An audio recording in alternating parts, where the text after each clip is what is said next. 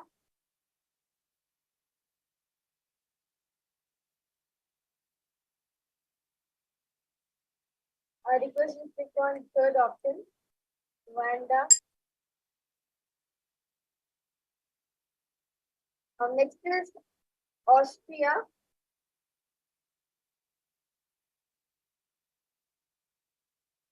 I request you to click on third option.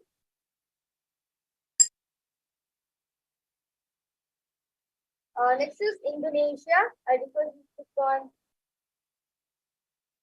third one, Jakarta. Next is Costa Rica. I request you to click on the second one.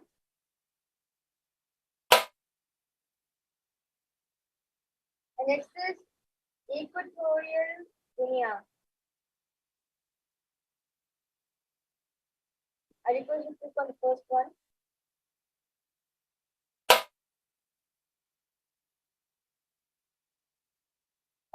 The next is United Arab Emirates.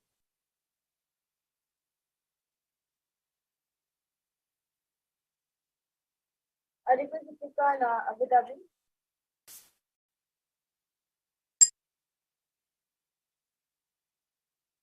Yes. So as all of you can see, Mavarija got 16 out of 25. That was great. That was amazing, Mavarija. How confidently you were able to just see through your third eye and was able to read everything. That was amazing. And for all of you viewers, all of you can go ahead and please go ahead and continue commenting in the chat section below. I also request the participants' comments to be projected on the screen.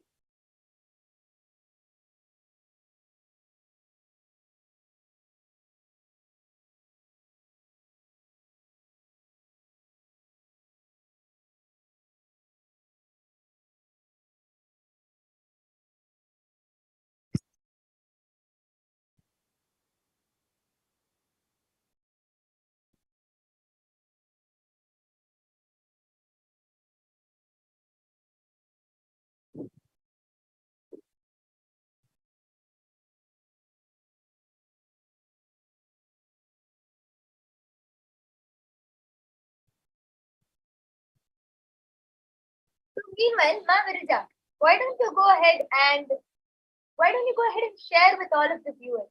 How do you feel while manifesting this Shakti? And since when have you been manifesting it, and how does it appear to you? Is it shown in black and white, or is it just like an intuition, or how are you able to manifest this Shakti? I got UC from at the age of 9, and since then till now, life is magical, I would say. Like living outside, you see a lot, like kind of a logical person, become successful and everything. But I feel that Swami made my life very magical, and I feel very happy. And whatever I do, whether it's in the studies, I'm just excelling in them. So and okay, so how does it appear in the third eye? How are you able to see whatever is projected in front of you? Is it appearing in black and white, or how do you see it? I'm able to see everything in color. So in color, just as how you see with your 2 eyes. More than that. More than that. Okay, amazing. That was a beautiful sharing. Yes. So let's move on to the next power now. The power of remote vision. I will now be chanting the Shastra Pramana for the power of remote vision, which comes from the Vijnana Bhairava Tantra, Sutra 92. Vyomakaram swamatmanam ध्यायेत् दिग्भिरनावृतं निराश्रयातिथि शक्तिः स्वरूपं दर्शयेत् तदा. The translation goes, Bhagavan Paramashiva says, concentrate and cognize with restful awareness on oneself in the form of vast etheric space or sky, Vyomakara, which is limitless in any direction whatsoever. Thus, the Chitta Shakti, the power of consciousness, freed from all support, reveals and manifests itself as the form of one's essential nature of the self. The next is the Apta Pramana, which is the experience of our Aptas, Rishis, Munis who have time tested and verified this science. So the Apta Pramana goes back to the time of the Mahabharata war, where there was a blind king named Dhritarashtra, and his trusted charioteer Sanjaya was initiated into the power of Dura Drishti, remote viewing, and Dura Shruti, remote hearing, by sage Vedavyasa, and he was able to narrate the 18-day long war. He was able to narrate the whole thing to the blind king Dhritarashtra just through his third eye, just through the power of remote vision. And not only that, he was not only able to see the things which were happening, not only able to hear, he was even able to read that which is happening in the thought, in the mind, that which is happening in the mind of one person. So, to that detail, Sanjaya was able to manifest this extraordinary Shakti. So this is the Apta Pramana. Then it's the Atma Pramana, which is the experience of the Supreme Pontiff of Hinduism, Swamiji. So Narayana Swami Tata was one of Swamiji's gurus, and he was well known in Tiruvannamalai to be able to scan remote distances at ease. One day, a senior police officer came to Narayana Swami Tata seeking help to find a thief whom they were searching for the last 1 week. The Supreme Narayana Swami Tata turned to the Supreme Pontiff of Hinduism and asked him to scan the whereabouts of the thief in a mirror with the black face, the Jnananjana applied, and show it to the police officer. The Supreme Pontiff of Hinduism not only was able to scan the whereabouts of the thief, he was even able to show the police officer, after which the thief was caught red-handed in the same exact location as revealed by the Supreme Pontiff of Hinduism. Now, all of you are going to be witnessing the live Sakshi Pramana of the power of remote vision. So, I request the participants' comments to be projected. Any one of you who want the remote vision, please go ahead, post your address in the chat section below, and we will be manifesting this extraordinary Shakti.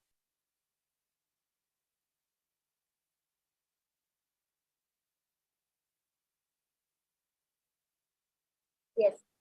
Nithyananda, Yuan will be doing the remote vision for you now.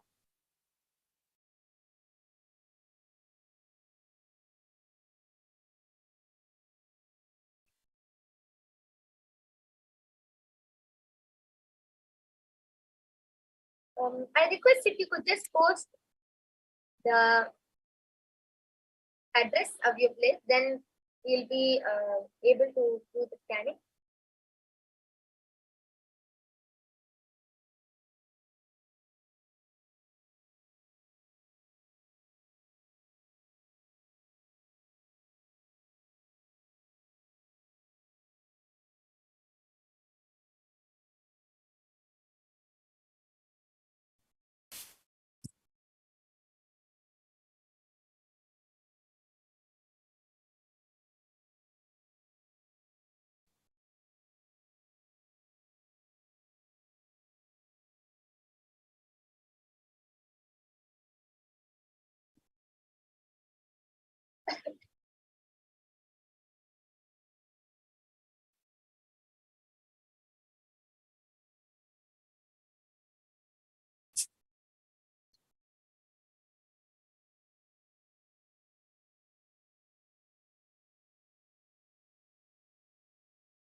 Yes. Nithyananda, Paramashiva is revealing that the first thing which I was able to see is that you have 4 bedrooms in your house and 3 bathrooms. And I was able to see that the color of your house is more of like a very a warm color, like a cream color plus a slight tangerine color is what I'm able to see. And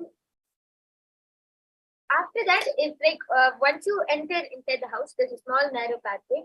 Then after and in the pathway, I'm able to see there's a mat, a yellow color mat which has green color and a red color in it. And the moment you enter in the hall, I was able to see that you're able to see the dining table. You'll be able to see the dining table towards the left side of the like the further left side of the house. And the dining table is wooden. I'm able to see it's brown color. It's more of a round shape, oval shape. And I'm able to see there are around 5 to 6 chairs around it.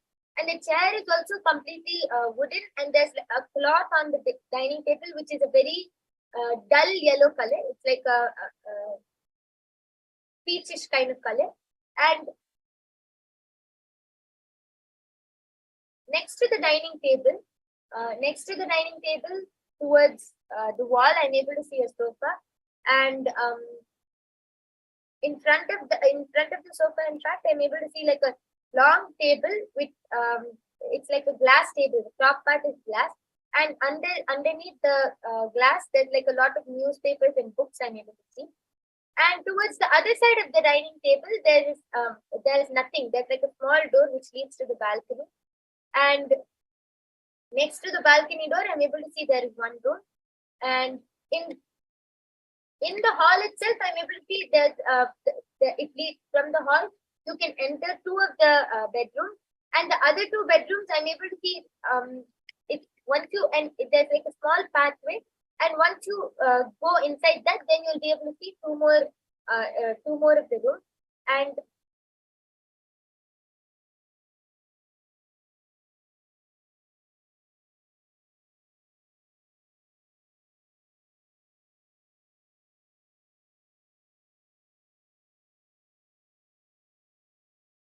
I'm able to see that from the hall, the immediate room which you can enter, that is the room which you feel most comfortable in, ma. I'm able to see the room has the colors of yellow and yellowish orange, and you feel very comfortable in that room. You feel at peace, and that's where you do any activities which you want to do by yourself, like whether it's meditating or just sitting and writing down something. I'm able to see you feel most comfortable doing it there. You feel it's a place where you feel very light. You feel like you don't remember everything that you have on top of your head, like all the things that you have to do. You feel like you can just be yourself over there. And I'm able to see the room is mostly empty except for one small table and chair. And over there, I'm able to see there's like a carpet, a rug, on which you feel comfortable sitting. More than sitting on top of anything, you love sitting on the ground and doing your stuff. And it's mostly empty other than one table and chair, and there are cupboards to the right next to the door. Towards the right side, there are cupboards I'm able to see. This is the room which you feel more comfortable in, and you don't remember, you just feel you can be yourself over there. And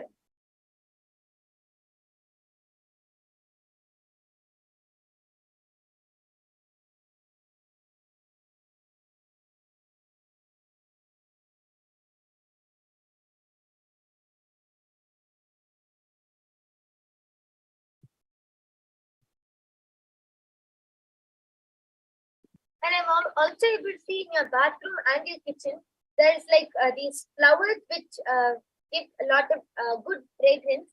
And I'm able to see you love that fragrance going through the whole house because you feel very pleasant. And that's why I'm able to see in the kitchen and in the bathroom, it's there. Specifically, it's like a pinkish, a magenta color. I'm able to see a flower in the kitchen and in the bathroom, which gives a good fragrance.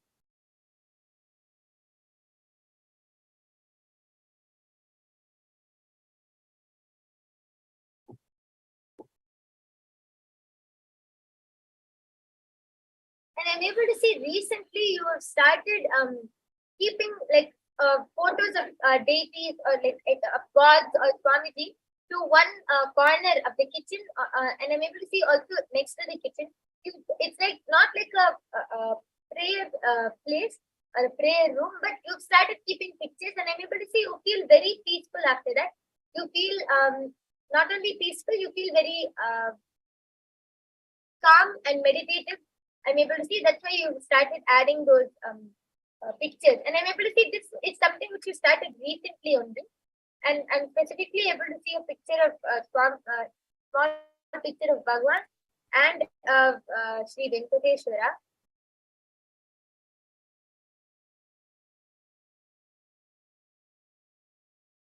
And other than that, I'm able to see you love nature a lot. So your curtains, your bed sheets, everything has like either flower designs or leaf designs, everything with design. And you love all of these kind of a very light color, warm and light colors like a very light shade of purple and very light shade of violet, like these kind of colors on your curtains specifically are able to see.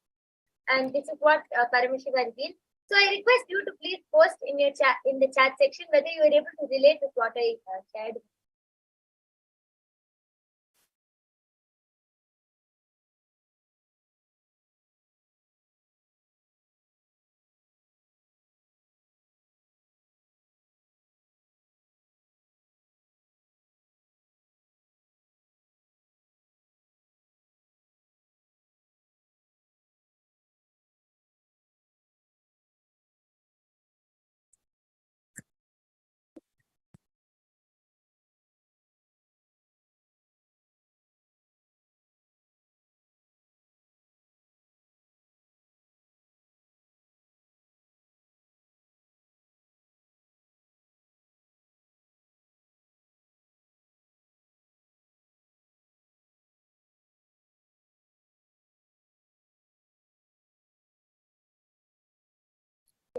Looks like there's some technical glitches. So while Mark is trying to respond, I would like to actually share how I'm able to manifest this extraordinary Shakti.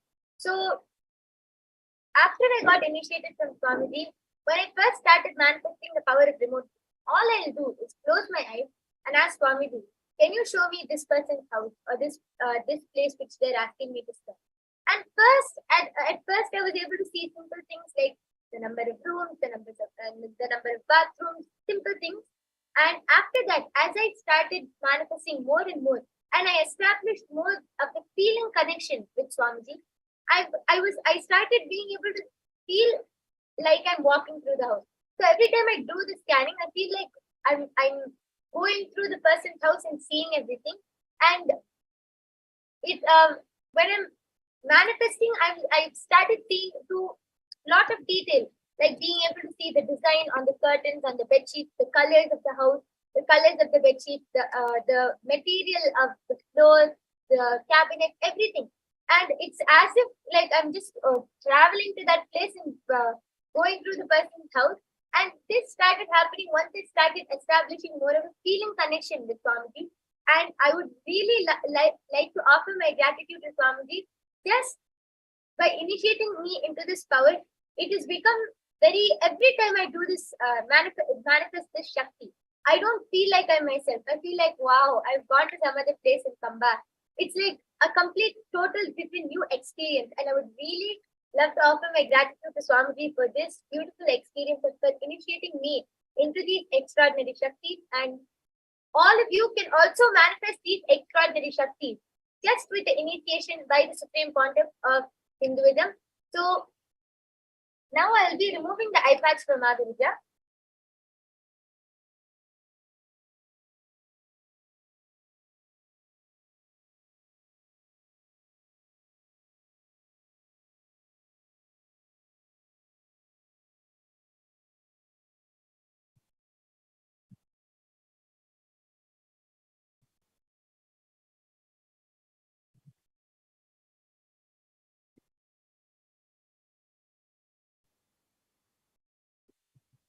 Yes. Madhurija, that was a beautiful and extraordinary demonstration of the power of third eye. And that was a very beautiful sharing also, how you shared life has become so magical for you just with the initiation of Swamiji. And with this, we would like to offer our love and gratitude at the divine lotus feet of the Supreme Pontiff of Hinduism. Please stay tuned for the upcoming session, followed by the Bhava Samadhi Darshan of the Bhava Samadhi Darshan, manifesting in the Nijavatara of the Supreme Pontiff of Hinduism, Bhagavan Nithyananda Paramashivam. So with this, we would like to thank all of you for joining. Thank you. Nithyananda.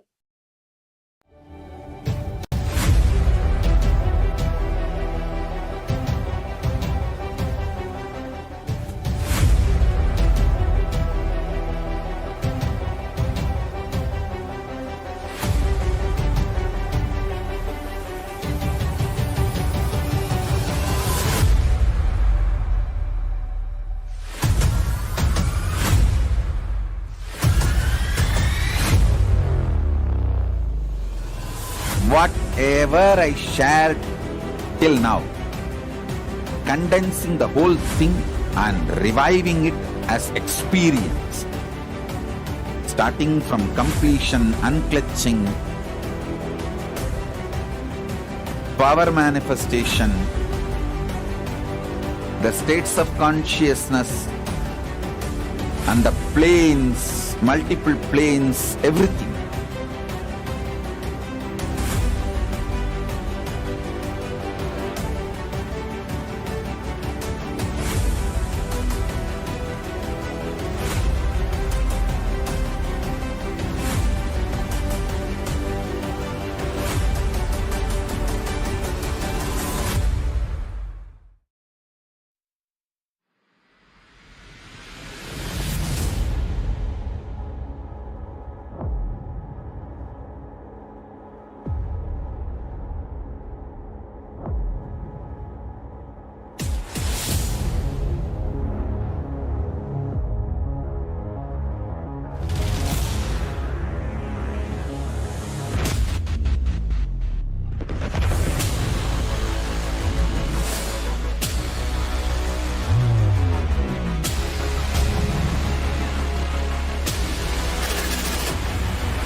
You will become Paramashivoham.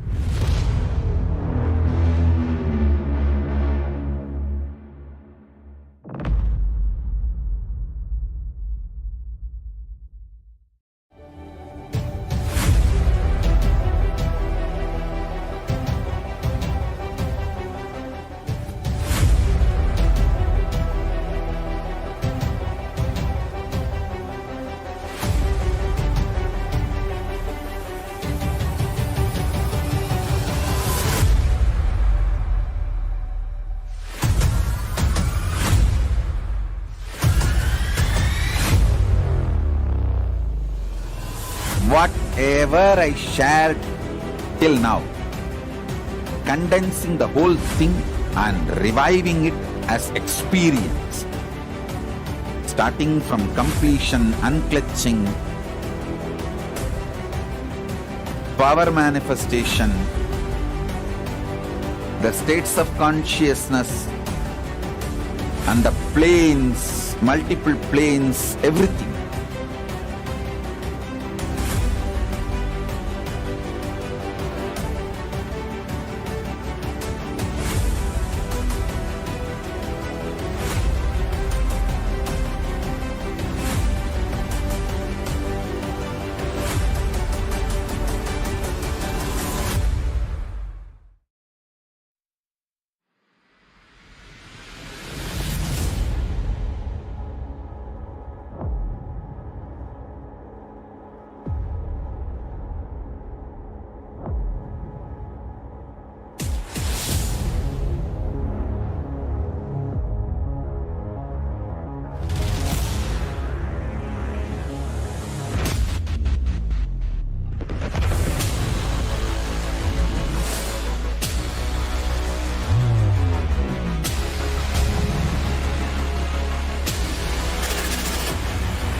You will become Paramashivoham.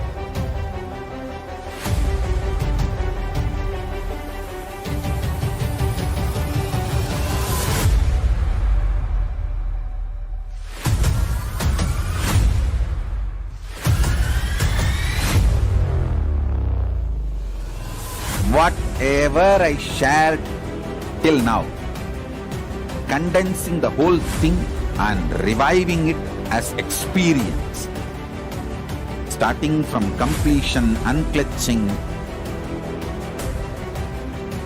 power manifestation, the states of consciousness and the planes, multiple planes, everything.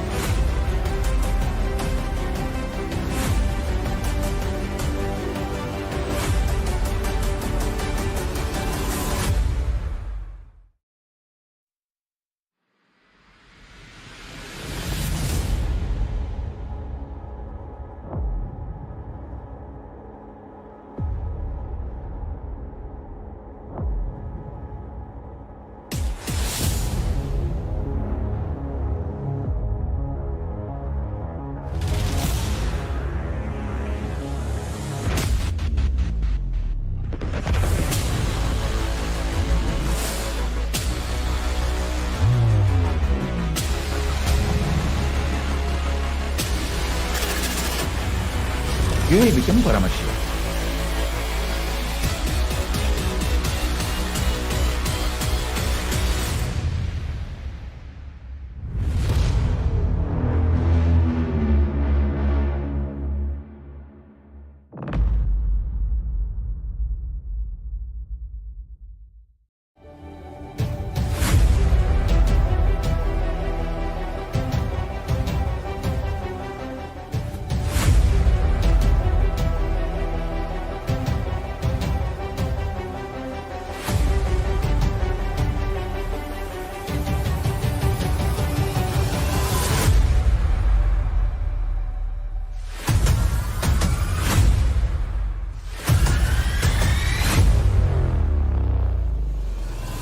Whatever I shared till now, condensing the whole thing and reviving it as experience.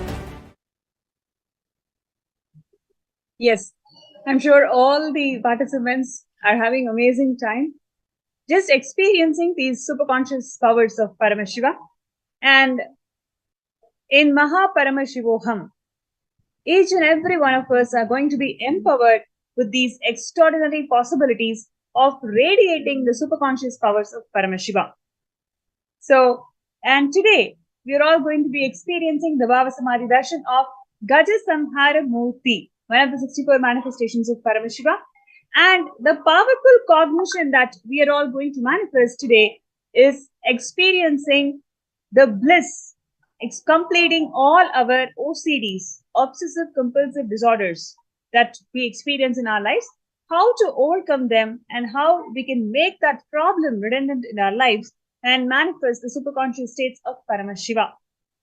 And OCD, how many of you know more than 80% of today's psychology is fighting on finding source and the solution for OCDs that people face in our lives, in their lives.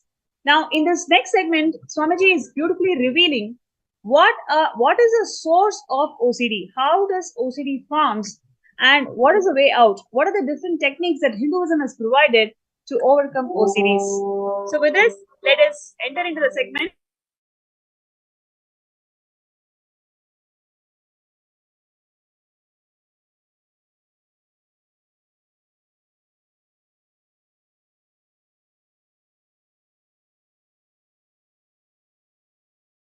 Fear is the worst OCD, obsessive compulsive disorder.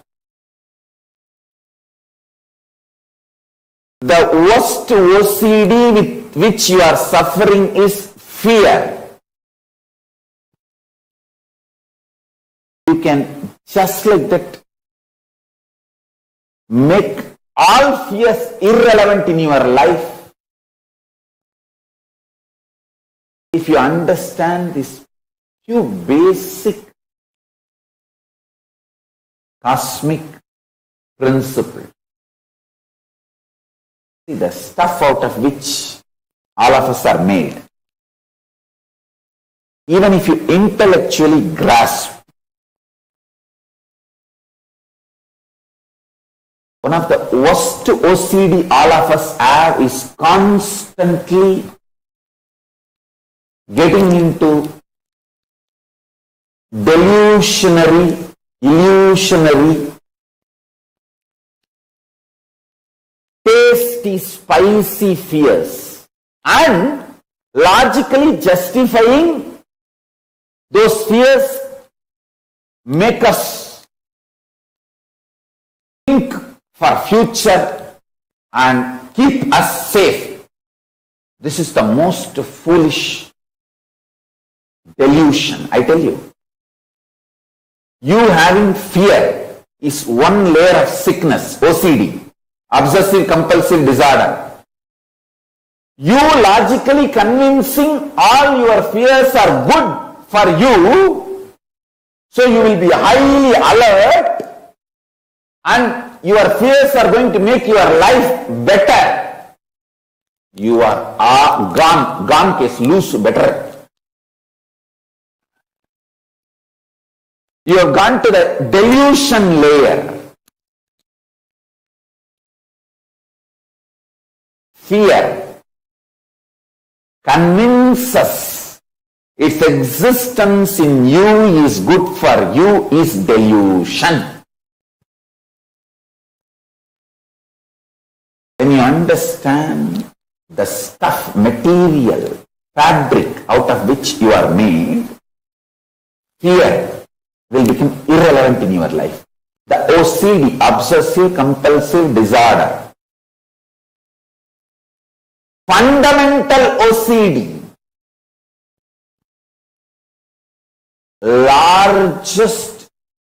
the OCD with which largest number of human beings are suffering is fear. Fear is OCD. Understand? Obsessive compulsive disorder.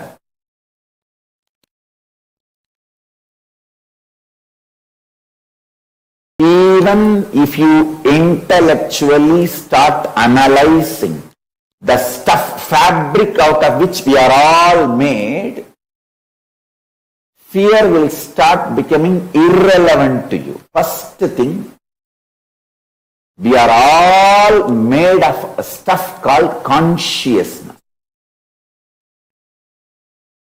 Ishavasya idagum sarvam. First Upanishad, first verse. I tell you.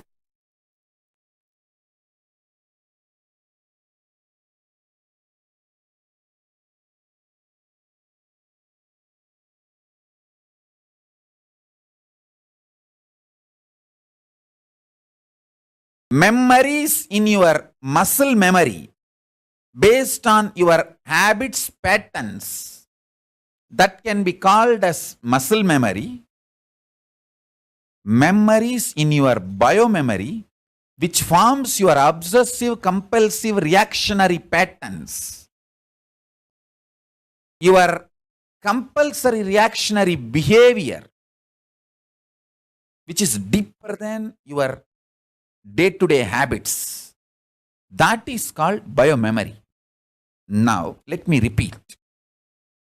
Only the digestion system human beings have is capable of digesting not just physical food you eat, it is capable of digesting even your muscle memories, biomemories,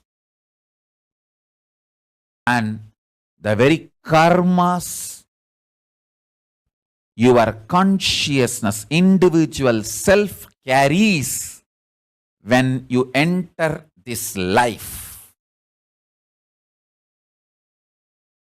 This is direct revelation from Paramashiva.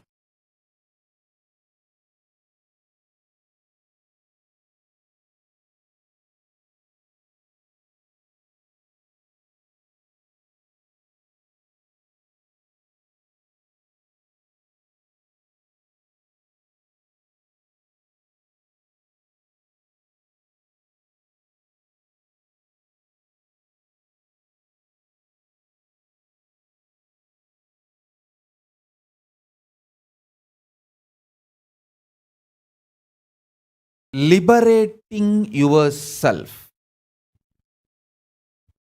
from obsessive compulsive reactionary pattern and its suffocation is liberating yourself from delusion. Listen.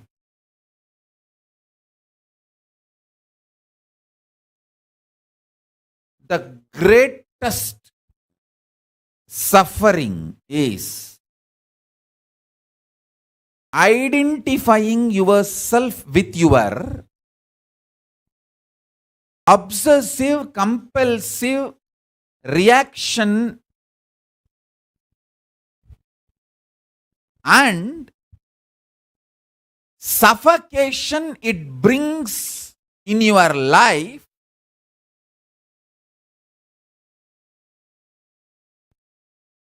as you. I'll repeat.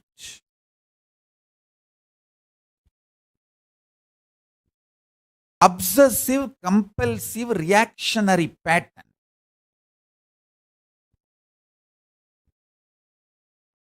You identify yourself with that pattern and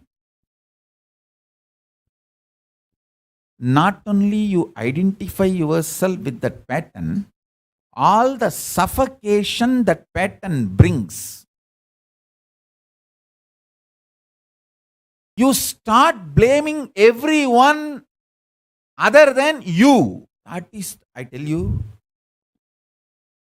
this is the worst delusion in the life.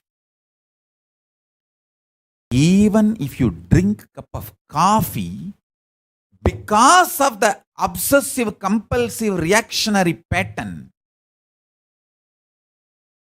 it is drinking poison.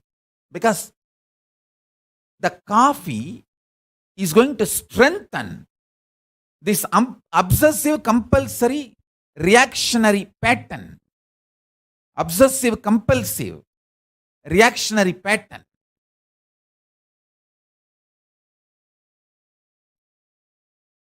Listen intensely and listen carefully. If you just understand this one message from Paramashiva, you will pull yourself out of all delusions. All delusion.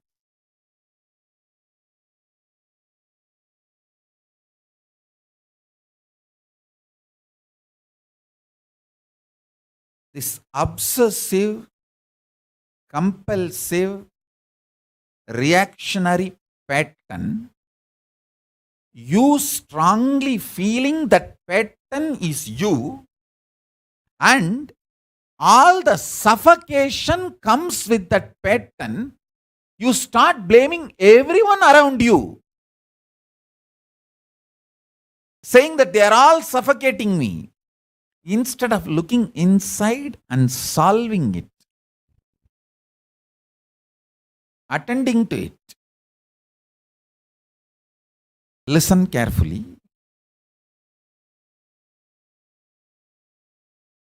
Every time a disciple listens to my words, my instruction, Guru Vak, he is blessed, protected, showered.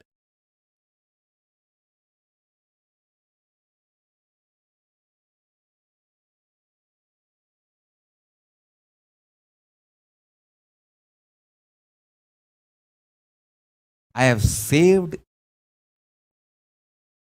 millions of people from their sufferings, suffocations, delusions, just by directly pointing out their obsessive, compulsive, reactionary pattern. If I have to give a rough equivalent for the word Trobhava, delusion, I will give this word only.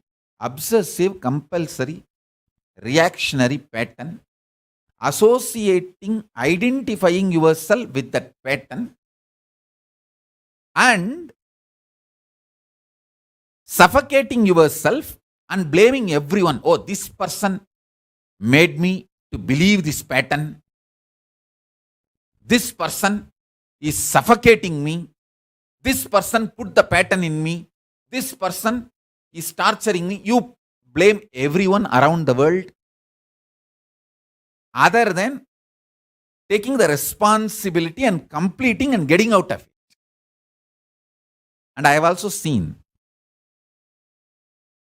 people waste their time, money, treasure, the life, talent, everything in stupid sicknesses. Actually, there won't be sickness.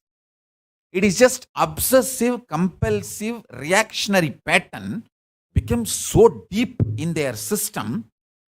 Even they started lying to themselves. They lie to themselves so strongly, they manifest, they create diseases inside. Actually, there is no disease outside. But if you tell them, they won't listen. Actually, they don't have any disease. But if you tell them, they won't listen. So I will also tell, okay, give medical care, do whatever they want.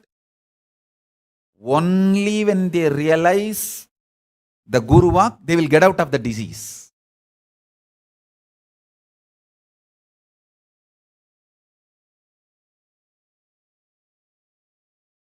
I tell you, I have made thousands of people achieve liberation, enlightenment itself, just by breaking this one pattern, obsessive, compulsive, reactionary pattern.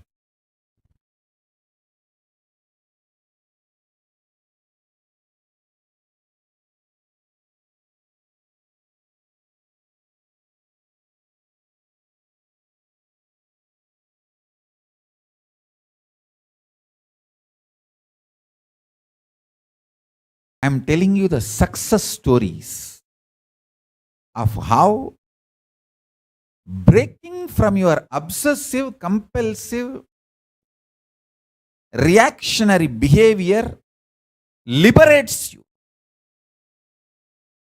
makes you feel success in the life. Whether your hunger, anger, fear, sex, violence, guilt, all powerlessness is your obsessive, compulsive, reactionary pattern.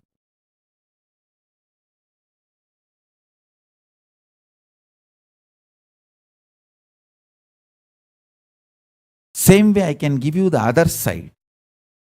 How when people don't understand, their whole life is destroyed.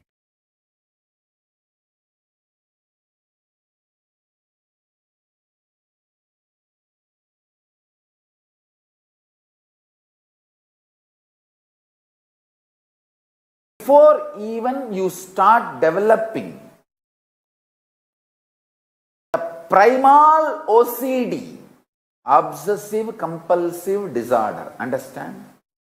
The primal OCD, obsessive compulsive disorder, you start developing before the age of 7. What I call as root pattern. Being driven by fear and greed. Please understand, listen carefully. All human beings, other than who are initiated before the age of 7 and started manifesting their Ishta Devata, other than those few, blessed, fortunate, who are initiated and started manifesting their Ishta Devata before the age of 7, everyone else is suffering with OCD. Please understand, society, unconscious humanity, politicians, everyone wants you to be in OCD, having obsessive compulsive disorders. So you can be exploited. The idea money is security for your future. The idea of insurance, what do you call? 401k. In India, the retirement insurance. All these are obsessive compulsive disorders. You are made to believe. You are forced to believe. The obsessive compulsive disorder in the core of your being, and various stupid ideas you are made to believe, and that ideas start developing obsessive compulsions. See, in the beginning you are forced, you are brainwashed by society, mass media, cult, that money is the only security for future. Then, once you start getting brainwashed, the obsessive compulsive disorder starts. In every level, you feel money is the only thing in the life. Then all the beliefs, thought currents related to that money and related to the actions you perform because of those obsessive compulsive disorder, everything put together, I call it as delusion.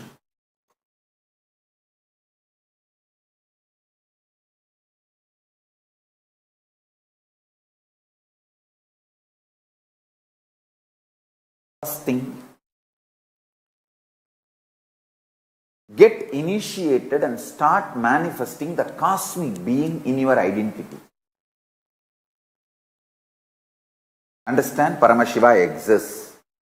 He is a living being, all powerful, all knowing, who just creates, maintains, destroys, rejuvenates, puts in delusion, pulls out of delusion, liberates.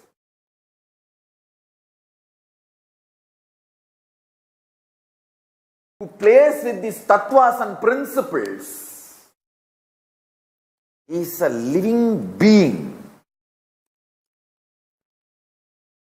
alive, who can respond to you now. Invoke him in your identity. What do you feel as you? The core of you.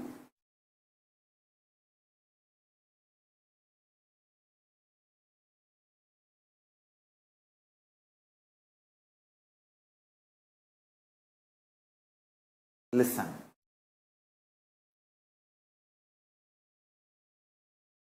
When you invoke him, invoking him in you needs only two things: initiation and your conscious will persistence, requesting him, asking him to manifest in you.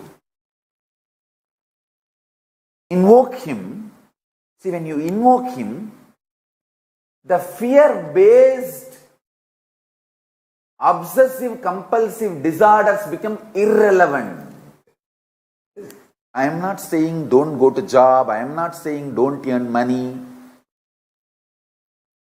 I am only saying let this job and earning money not be your OCD. Don't you see tons of things you are performing, you are doing as OCD? See, for example, we both may be sitting in the same Nithyananda Sabha. If a snake comes there, you will also move out, I will also move out. But with a different context. You can check my pulse, it will not increase. I will not move out because of OCD. Understand Listen carefully. I am not saying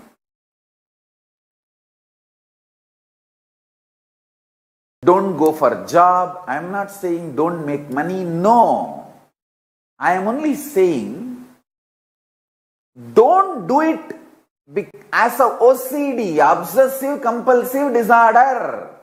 Do it out of extreme clarity. Hindu is a being who invokes cosmic being in his identity. Your Ishta Devata becomes your core existence. You can have, the Hinduism gives beautiful choices. You can connect with Ganesha, Subramanya, Shiva, Shiva's multiple forms, Nataraja, Kala Bhairava, Swaranagarshana Bhairava, Somaskanda, Tyagaraja, Arunachaleshwara, Sundareshwara, Sokka.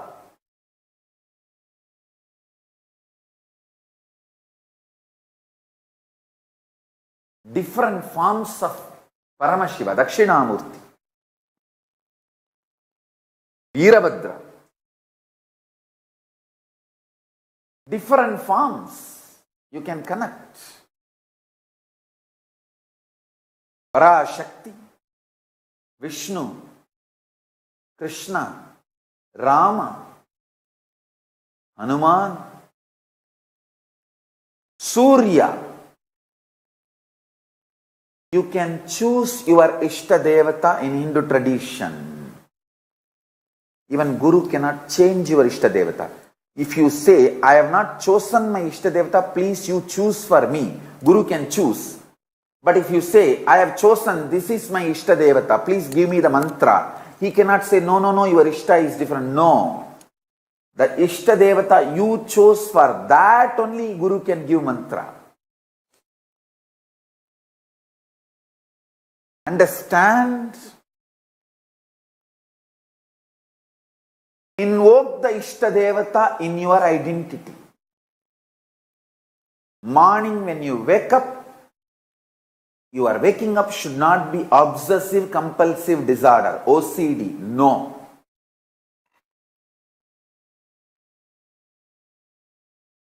It should be IID, Ishta inspired decision. Not OCD, but IID. Ishta inspired decision. Use this word. Ishta inspired decision. IID, not OCD. I tell you. When you react based on OCD,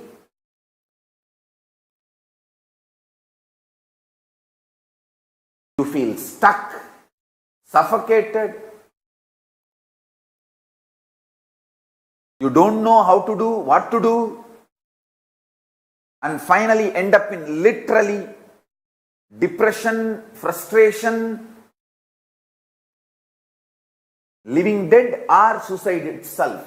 All the problems of the human life, all the sufferings and pains humanity is going through, the source is OCD you started developing from your root pattern. Before the age of 7, from your root pattern, you develop your OCD. That is why in Hindu tradition, as early as possible, the child should be initiated and it should start manifesting Ishta Devata.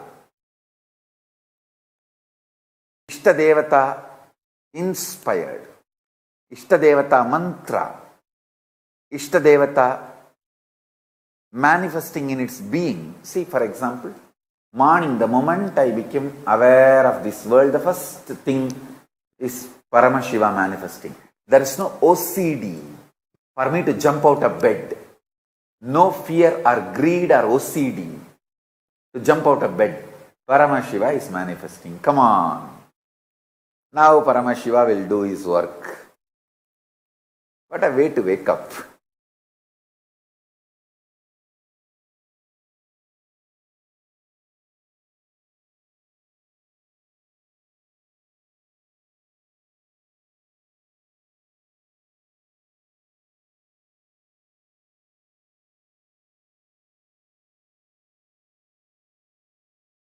Ishtadevata inspired decision. IID. Move away from OCD and move to IID.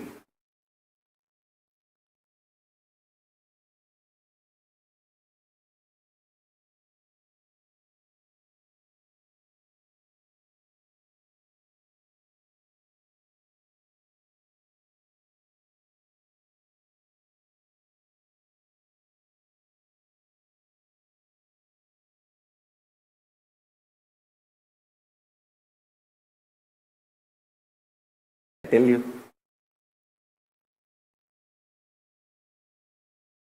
If you understood this one point,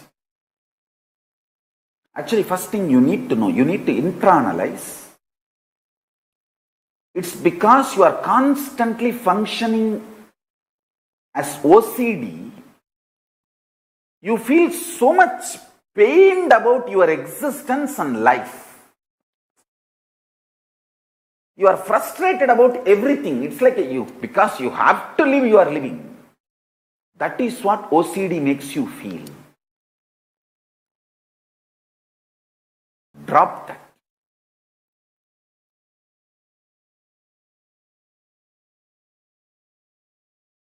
Even if you have everything, OCD will make you feel suffocated, prisoned. But IID, Ishtadevata inspired decision, even if you don't have anything, you will just be in ecstasy and so much space and enjoy.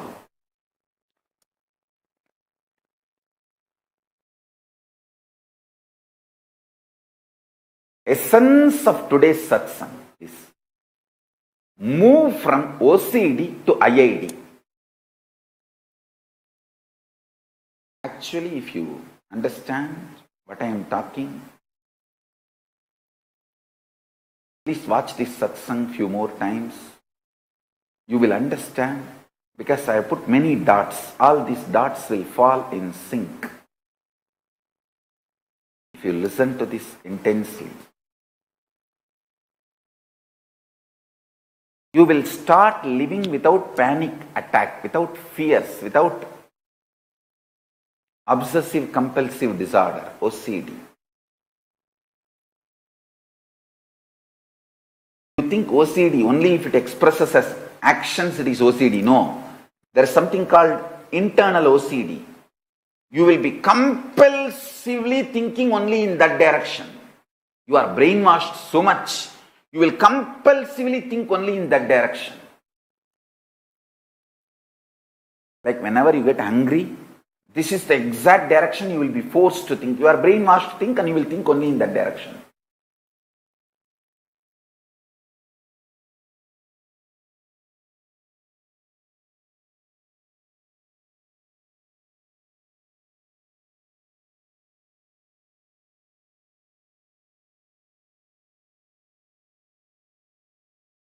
Obsessive compulsive disorder, internally and externally, starts from your root pattern. If you start invoking a cosmic being in you and start connecting, it can be, as I said, Ganapati, Subramanya, Shiva, Devi, Vishnu, Surya, your own Guru. Connecting with that Ishtadevata day and night, your life will start moving to IID, Ishtadevata inspired decision. Not OCD, obsessive compulsive disorder. Then your whole life will become heaven, Kailasa. Just you will see the Kailasa starts manifesting in around you. The whole ecosystem will change. The whole ecosystem around you will change. You will get right friends, happy people, inspiring lifestyle, great job, large money, more than all this extreme fulfillment. You will feel, wow, what a life. You will live because you have a purpose, inspired. You will not be alive just because you are born and don't know how to die. No, you will not be dragging yourself. OCD makes you suffocated and dragging. IID makes you ecstatic and inspired.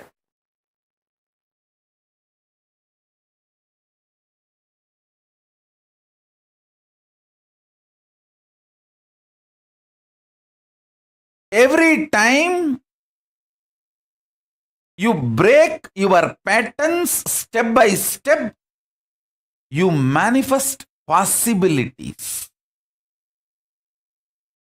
Whenever you break your patterns ferociously, you just manifest powers.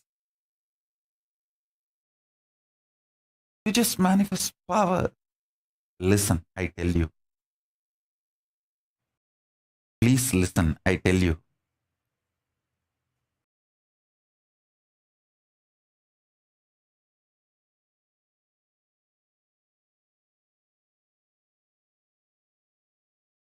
Understand?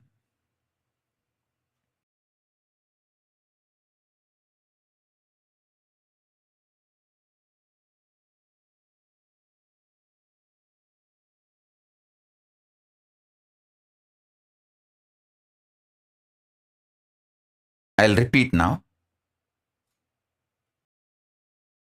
All of you intensely listen.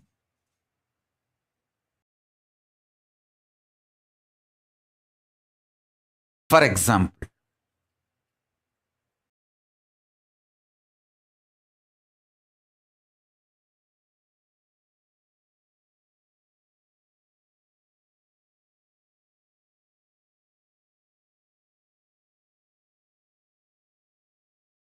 I think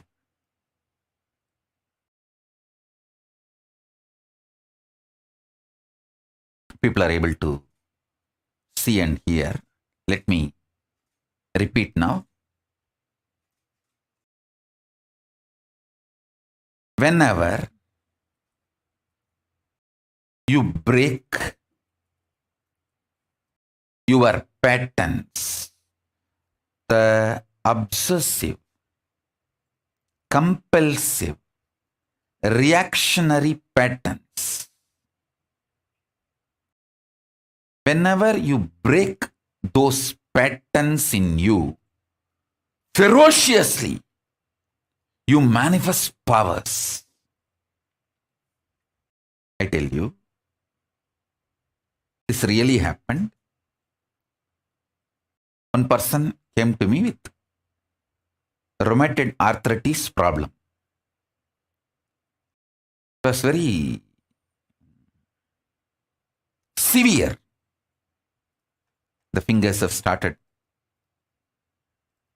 getting twisted, and the effect of the disease is seen even physically, not just in the form of pain alone. The body started getting distorted.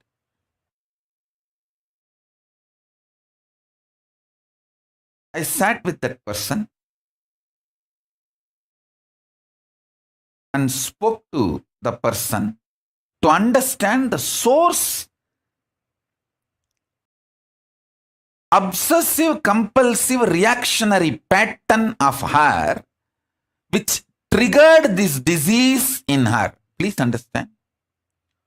All diseases are triggered inside you due to some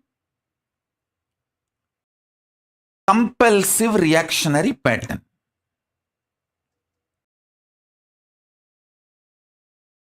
So I wanted to study her pattern.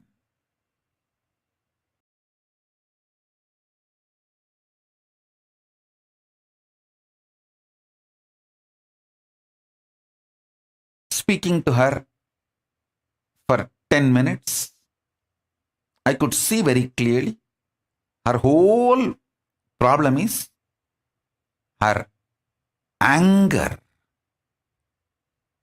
towards mother-in-law, and how she gets triggered by mother-in-law, and how continuously she triggers mother-in-law to trigger her.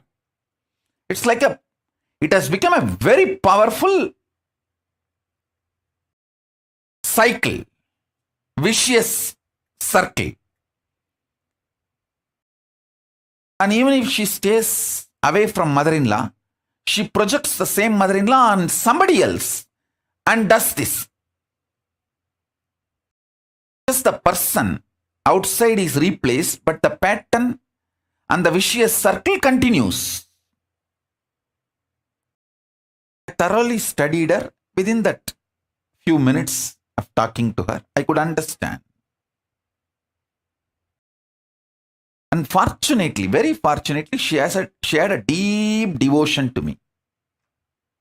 Very deep devotion and feeling connection. Very high obedience to the Guru Vak. I asked her, will you do whatever I say? Get out of this disease. She said, Swamiji, one, this disease is torturing me and I really want to get out of this disease. Another one thing, apart from this disease, I have too much of love and devotion for you, and anything you say, I will do it. I am absolutely devoted to you. And she was devoted to me, very deeply devoted.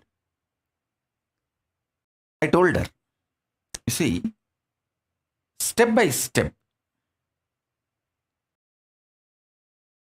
if you break the pattern of fighting with your mother-in-law and come to completion, heal your relationship with mother-in-law, step by step,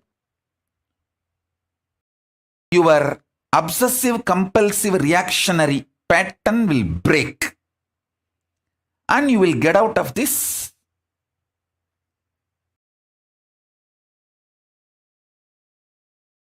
rheumatic arthritis, this arthritis problem. But if you straight go and fall at the feet of your mother-in-law, tell her, from today you are going to see Paramashiva in her. No question of looking back, looking at the past, no question of feeling insecure. If I fall at my mother-in-law's feet, the anger she has on me, she will just kill me on the spot, crumple me under her feet and jump on me and kill me. She will manipulate me, exploit me. My life will be hell. I will be a slave. All these are the cousin brothers of your obsessive compulsive reactionary pattern. Please understand, this obsessive compulsive reactionary pattern, when it gets cultured in you, when it grows deep roots in you, it creates its own fears, insecurity, jealousy, guilt, self-doubt, self-hatred, self-denial. It takes all forms. It becomes literally like a Brahma Rakshas, ghost possessing you. And naturally, if you have to go and fall at the feet of mother-in-law and surrender, you will feel, no, she is going to exploit me. The death is much worse than falling at my mother-in-law's feet. All these kinds of fears, emotions, insecurities, self-doubt, self-denial, so much will come up. But if you are capable of breaking all of that, I told her, you will experience, not just you will be free from the arthritis, you will start experiencing levitation. I asked her, do you want health, which is a possibility, or levitation, which is a power?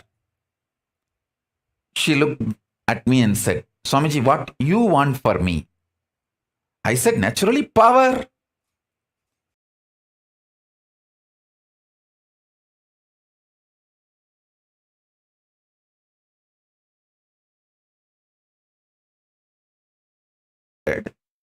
I know she's deeply connected and devoted, very sincere. So I told her, naturally, I want power for you, not just the possibility. She asked me that, do you want me to manifest possibility or powers? I said, naturally, powers, not just possibilities. I want the best for you. She said, done, Swamiji. And I tell you, within next 48 days, she manifested the power of levitation, complete healing of rheumatoid arthritis. I don't want to name that person because I will bring that person to the pre-satsang hosting. She will come and share directly that she is the person. To all of you, she actually did. She went and fell at the feet of the mother-in-law, completed with her, saying that I am not even going to justify where I am right, where I am wrong, where you are right, where you are wrong. Just I am dropping the past. From now, I am going to see you as Paramashiva.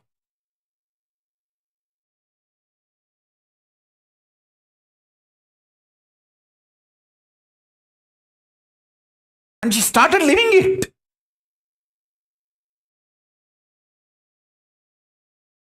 See, if she went and did completion with her mother-in-law, surely her arthritis would have come down and she would have been healed and she would have had a better mind and better body.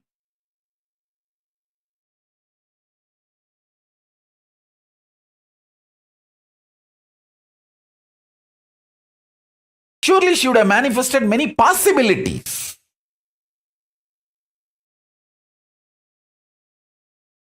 But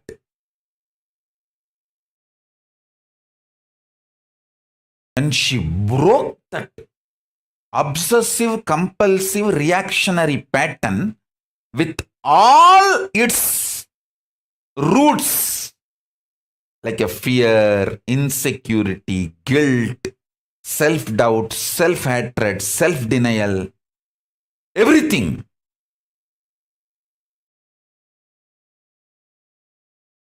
She just manifested not just possibility, she just manifested power.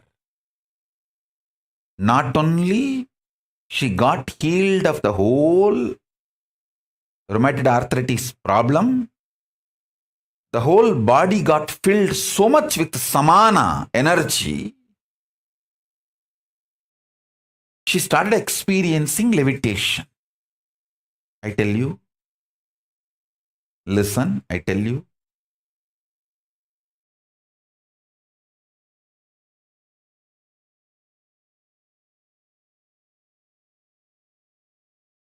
this one statement, take it very sincerely. Even once you behave with your obsessive, compulsive, reactionary pattern ferociously and break one pattern and manifest powers, the kind of the courage you will feel, you will straight walk towards enlightenment.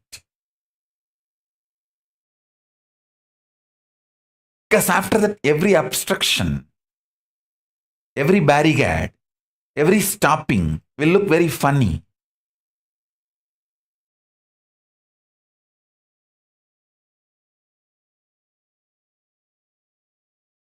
It look very funny.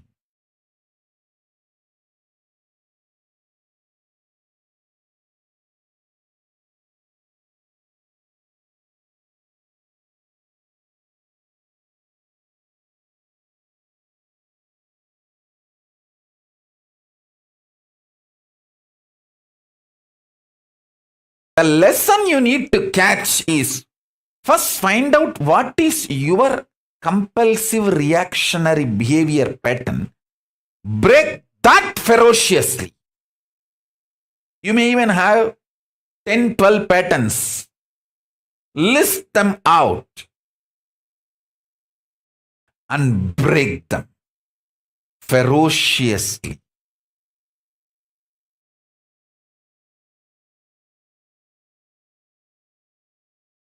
That's it. That's it. Listen.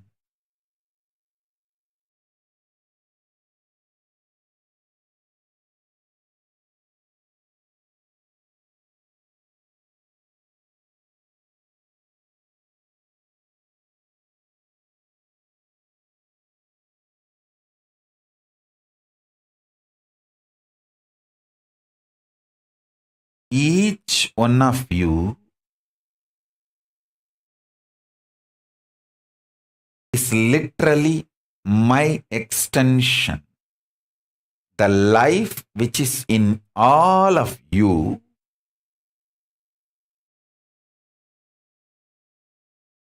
and the life which is inside me, all of us are extension of the same source, Paramashiva.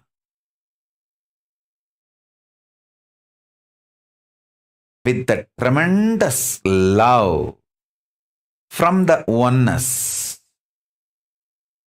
It's like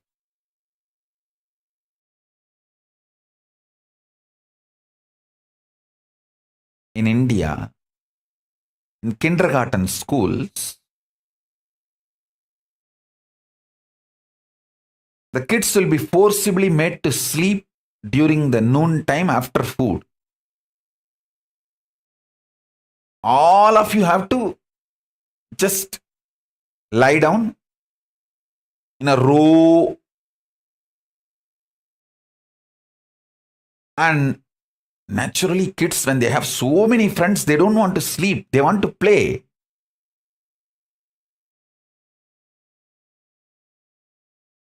But it is, kids have to rest. It's a rest time.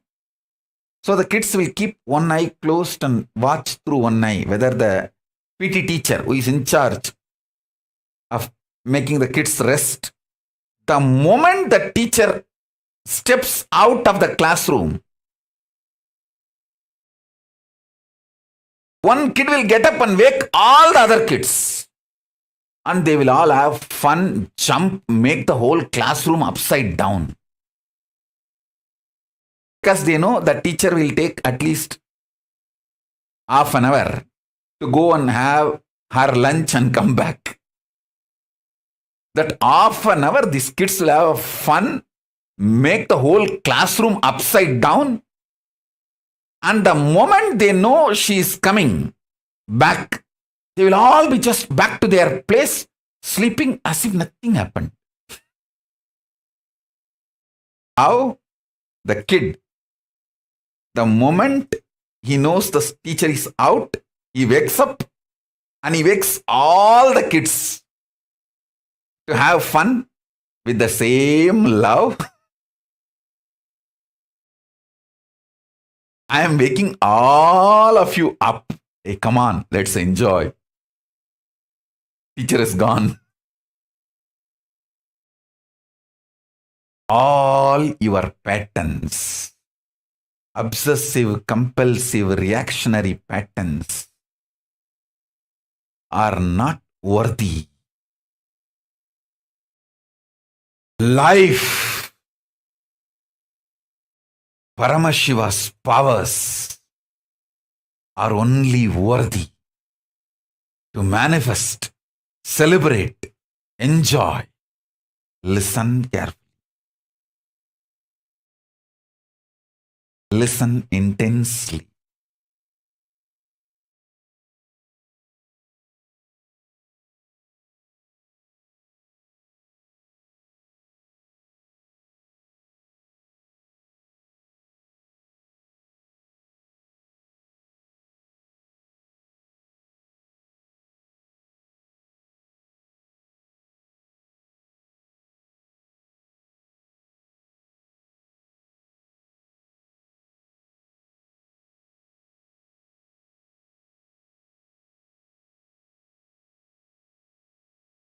Unable to build collective integrity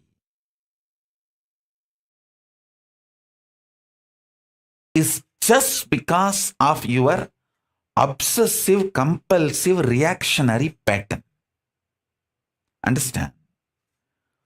Whatever stops you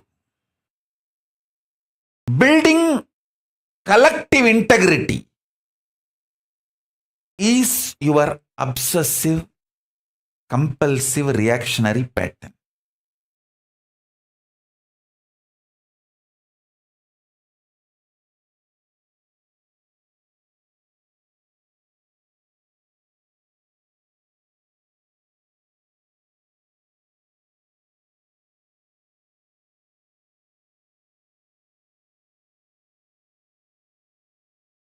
The power of integrity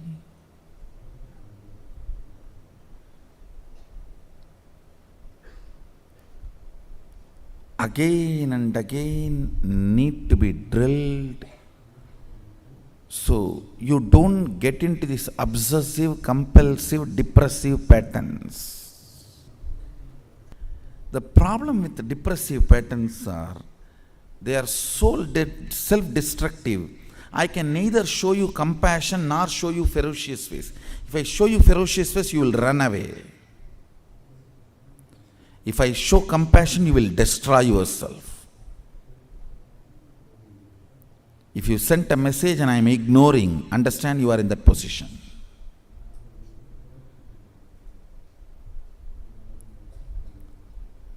This obsessive, compulsive, depressive patterns, constantly cherishing depression and feeling empty and lonely without depression.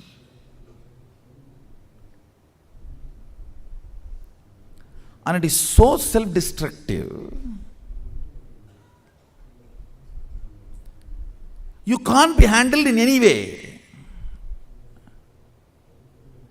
Guru cannot help you because if he shows ferocious face, you were waiting for that, so to run away. If compassionate face is shown, you will think it's all right. It's okay to engage and entertain this thought current because even if I entertain this thought current, I am only going to be cared and cajoled. So Guru cannot help you. That's the worst space to be in, where even he cannot help.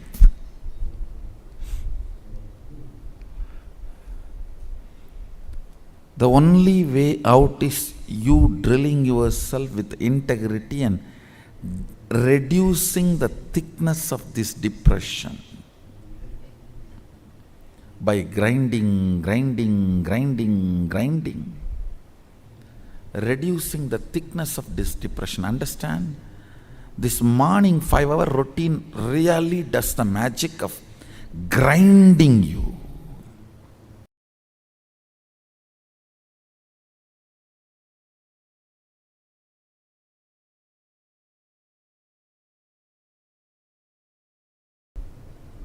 I tell you, if you just follow this morning 5 hours enough, you will have all Shaktis manifesting in you.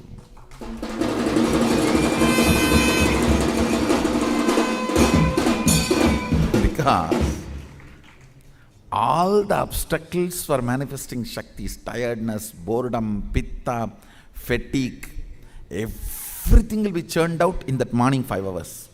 You will curse literally everyone on the planet Earth for keeping you awake for that morning 5 hours.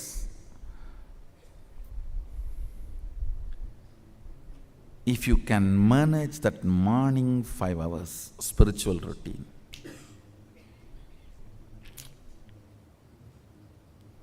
waking up like a flower and flowing into yoga like a flower in the breeze, cleaning yourself, detoxifying yourself. Understand? Our morning Panchakriya is not just taking bath. It is detoxification process, decalcification process. Applying vibhuti and kumkum is decalcification. Taking the jalabasti, neti, all that kriyas is detoxification. Detoxification, decalcification, put together is Panchakriya. Then connecting with Sadashiva in oneness, knowing that He is available here in the formlessness, form Sachalamurti, form Achalamurti. In all three forms, formlessness, form of Achalamurti and form of Sachalamurti. All these three, beautifully Manikavasagar sings, Namaschivaya Valga, Nadantal Valga, இமைப்பொழுதும் என் நெஞ்சில் நீங்காதான் தாழ்வாழ்க, ஆகமம் ஆகி நின்று அன்னிப்பான் தாழ்வாழ்க, கோகழி ஆண்ட குருமனிதன் தாழ்வாழ்க. Guru Manidan means God in the form of man who rules the universe. I bow down to him.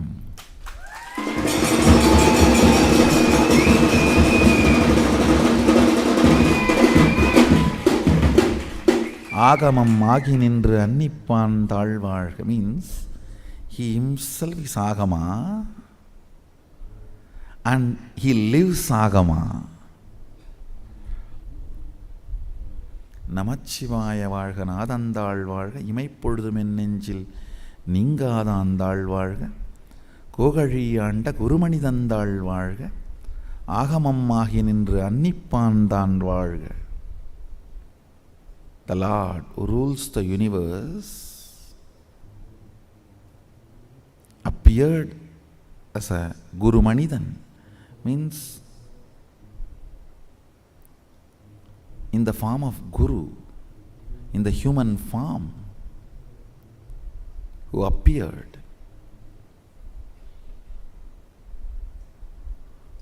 I bow down to him.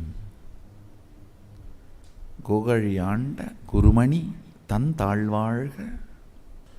Knowing that he is available here in the form of formlessness, Achalamurti and Sachalamurti, and connecting. Understand, the morning puja is the most powerful mandala prasa Shaktipada.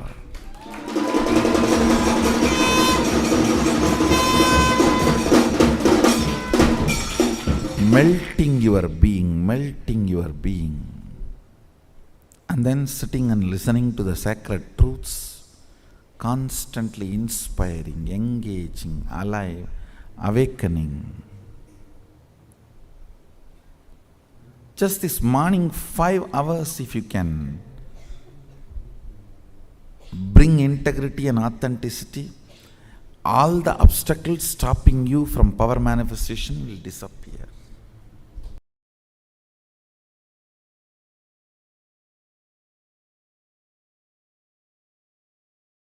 Think more and more in the language of integrity so that you are out of this obsessive, compulsive, depressive patterns. Morning routine is Sadashiva. Morning 5 hours is for Sadashiva. Let us be integrated to him. When you are giving your best to him, he will give his best to you. That's it.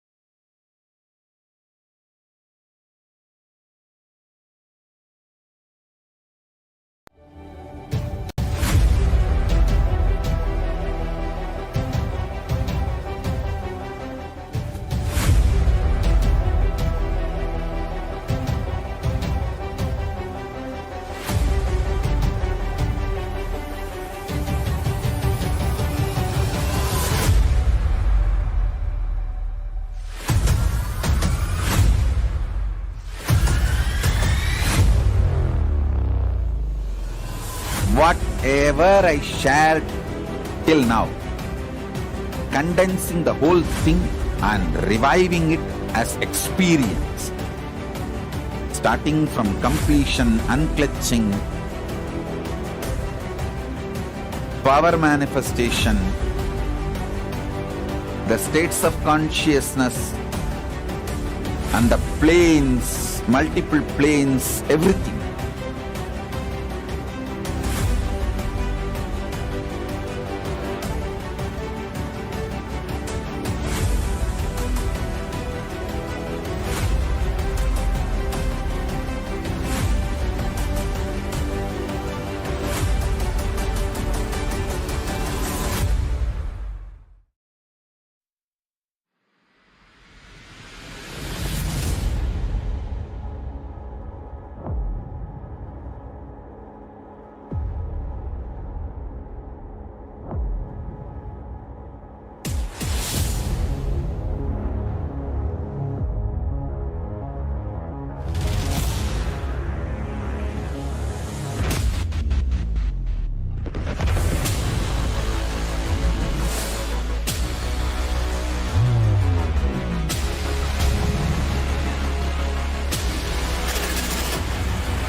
You will become Paramashivoham.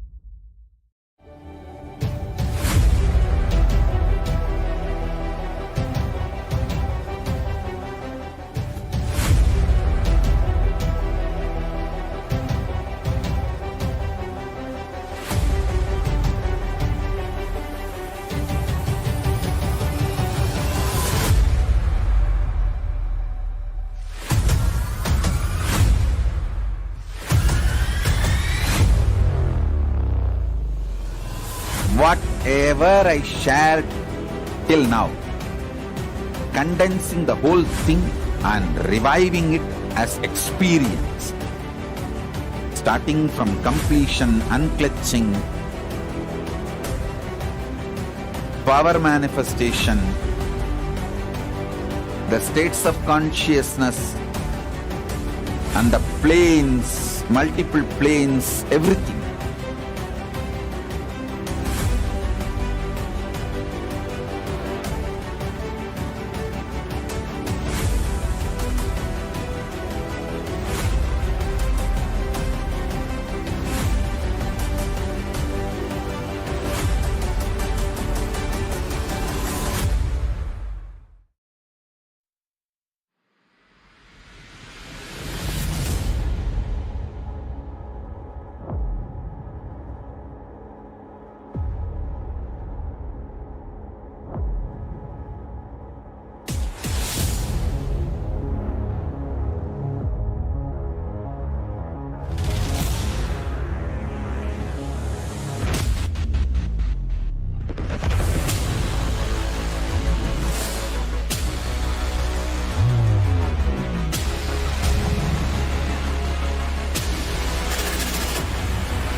You will become Paramashivoham.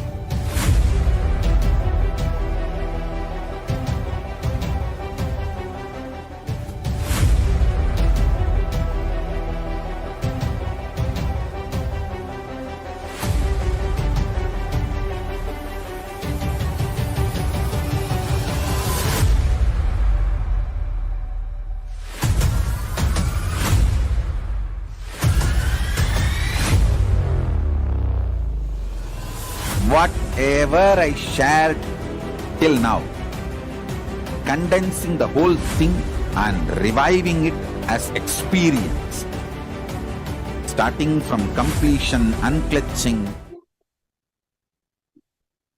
Yes. So I hope all of you had amazing insights just learning about the OCDs, obsessive compulsive disorders.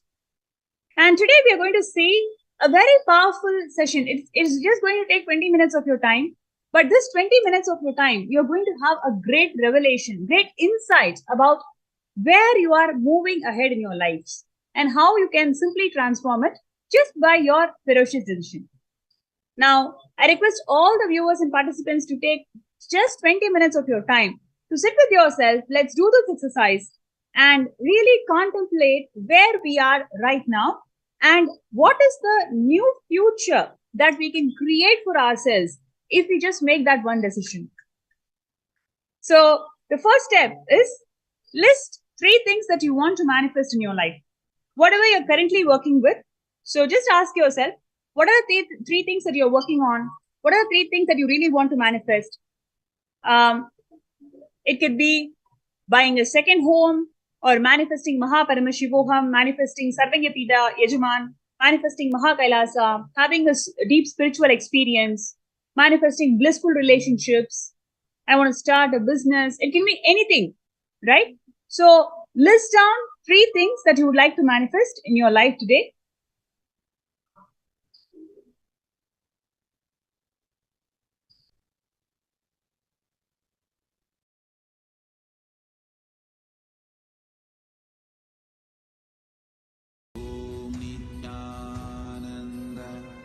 Paramashivoham. Om Nithyananda Paramashivoham. Om Nithyananda Paramashivoham. Om Nithyananda Paramashivoham. Paramashivoham. Om Nithyananda Paramashivoham. Om Nithyananda Paramashivoham. Om Nithyananda Paramashivoham. Paramashivoham. Om Nithyananda Paramashivoham. Om Nithyananda Paramashivoham. Om Nithyananda Paramashivoham. Paramashivoham. Om Nithyananda Paramashivoham. Om Nithyananda Paramashivoham. Om Nithyananda Paramashivoham. Paramashivoham.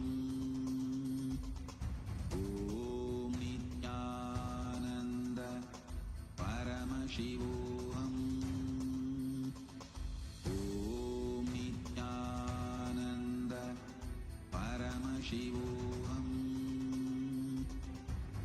Om Nithyananda Paramashivoham.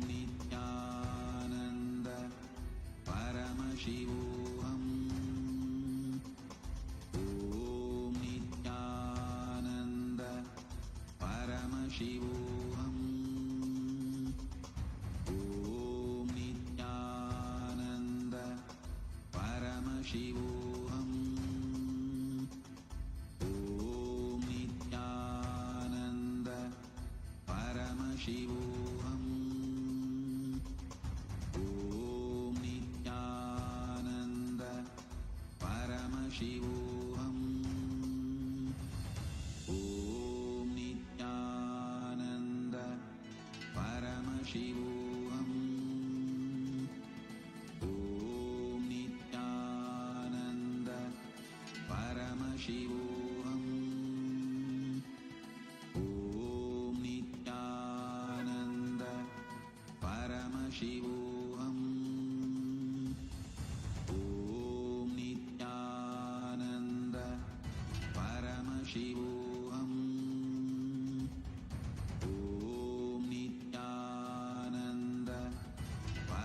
Paramashivoham. Om Nithyananda Paramashivoham. Om Nithyananda Paramashivoham. Om Nithyananda Paramashivoham. Om Nithyananda Paramashivoham. Om Nithyananda Paramashivoham.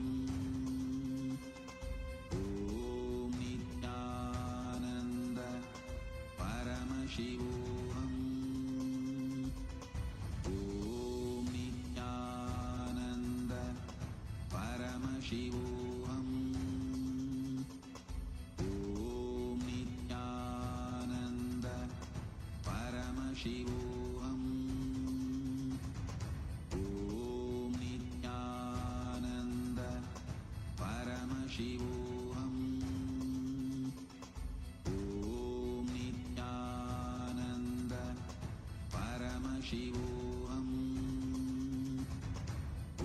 Om Nithyananda Paramashivoham. Om Nithyananda Paramashivoham. Om Nithyananda Paramashivoham. Om Nithyananda Paramashivoham. Om Nithyananda Paramashivoham. Om Nithyananda Paramashivoham. Om Nithyananda Paramashivoham.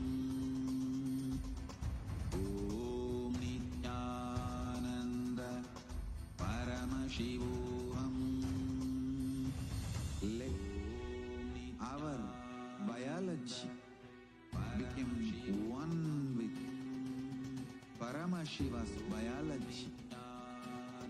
Let macrocosm we carry become one with microcosm. Let the microcosm we carry become one with Let's go to the next step. microcosm of Paramashiva. Let our Nithyananda. organism become one with Paramashiva's organism. Let Paramashiva's organism become one with our organism.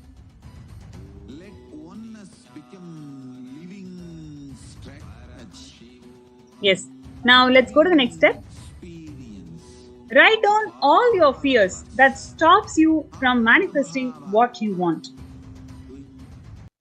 So, pen down every fear that you have.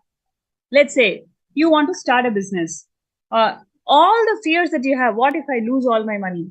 You want to do Paramashivoham. What if I don't transform? You want to become founding father of Kailasa. What if I'm not feeling as an extension of Paramashiva after the contribution? It can be any fear, right? Let's say you want to do a second job. What if I'm not able to? Then you have the fear of not able to spend time with your family.